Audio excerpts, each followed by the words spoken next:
In a survey of nearly 800 business leaders conducted by the American Chamber of Commerce in Brazil, 60% of them cited new U.S. trade policies as the biggest external risk to Brazil's economy this year, and 60% said being proactive and engaging more with the Americans is the best way to address the situation. When you have a high degree of uncertainty, of unpredictability, this might hamper or delay investment. So it's important, it's crucial to try to have more clear signals and more stable conditions in order for investments to increase. Even though this is Donald Trump's second term in the White House, business leaders at this conference say there is still much uncertainty about how the policies of his new U.S. administration will impact Brazil.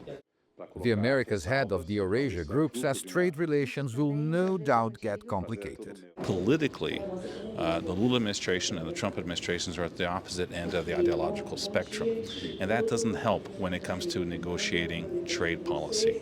So over the next year or two, the Trump administration will probably bring more difficulties and challenges to Brazil than opportunities. This former deputy finance minister says one big question is whether Trump's policies will be successful for the United States itself. I think Trump will try to prioritize Americans above all else, and this will significantly shape concerns about U.S. economic growth. So, if his administration delivers strong and resilient economic growth with controlled inflation, then it could benefit not just the United States, but the entire world, including Brazil.